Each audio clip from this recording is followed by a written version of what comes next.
আসসালামু আলাইকুম। আপনাদের অনেকের অনেক প্রশ্ন রয়েছে আমাদের এই জিও পকেট রাউটারটি নিয়ে। আমি আপনাদের কিছু সম্ভাব্য প্রশ্নের উত্তর দিয়ে দিচ্ছি। দেখতে পাচ্ছেন পকেট রাউটারের সাথে একটি টাইপ সি কেবল থাকবে চার্জ দেওয়ার জন্য, এবং পকেট রাউটারের সাথে চার্জার যুক্ত করে দেয়াই থাকবে। অর্থাৎ আপনি জাস্ট এভাবে খুলবেন, খুলে এই যে দেখতে পাচ্ছেন যে ব্যাটারি এবং পকেট রাউটারটি একটি পলিথিনের সাথে আলাদা করা আছে। আপনি জাস্ট এটা টান দিলেই হবে, দিয়ে হচ্ছে আপনি কানেক্ট করে এখানে সিম ইনপুট দিবেন, দিয়ে এটা ব্যবহার করবেন।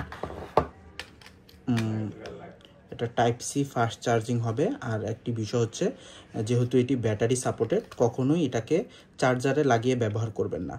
আর এটি কিন্তু নেটওয়ার্ক বুস্টার নয়। অনেকে কনফিউশন থাকতে পারেন যে আমার ঘরে নেটওয়ার্ক নেই, আমি এটি ব্যবহার করলে নেটওয়ার্ক পাবো কিনা। বিষয়টি এমন নয়। আপনার এরিয়াতে যদি নেটওয়ার্ক থাকে তখন আপনি এটার মধ্যে নেট ব্যবহার করলে তখন আপনার পরিপূর্ণ নেটওয়ার্ক পাবেন, এবং এটার রেঞ্জ হচ্ছে 15 থেকে 20 ফিট।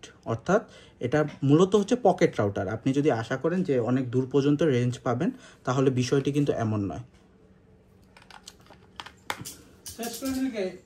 আপনাদের অনেকের অনেক প্রশ্ন আছে আমাদের এই জিও পকেট রাউটারটি নিয়ে, যেভাবে এটা কিভাবে কাজ করবে, কিভাবে ব্যবহার করবেন। আমি আপনাদের কিছু সম্ভাব্য প্রশ্নের উত্তর দিয়ে দিচ্ছি। দেখতে পাচ্ছেন এটি একটি টাইপ সি পোর্ট, অর্থাৎ টাইপ সি চার্জার দিয়ে চার্জ দিলে এটি ফাস্ট চার্জ হবে। এবং কিছু বিষয় আছে যেহেতু এটি ব্যাটারি সাপোর্ট, অর্থাৎ আপনার উচিত হবে না এটি সরাসরি বিদ্যুতে অথবা চার্জে দিয়ে ব্যবহার করা। জাস্ট এখান থেকে খুলবেন, খুলে এখানে সিম ইনপুট দিবেন, দিয়ে অন করলেই আপনি এটি ব্যবহার শুরু করতে পারবেন। অর্থাৎ বর্তমানে কিছু প্যাক পাওয়া যায় যেগুলো আনলিমিটেড ডাটা প্রোভাইড করে। আপনি একটা প্যাক নিয়ে তখন হচ্ছে ব্যবহার শুরু করলেই হবে। আরেকটি বিষয় হচ্ছে, এটিকে কিন্তু ফাস্ট চার্জার দিয়ে চার্জ দেওয়া যাবে না।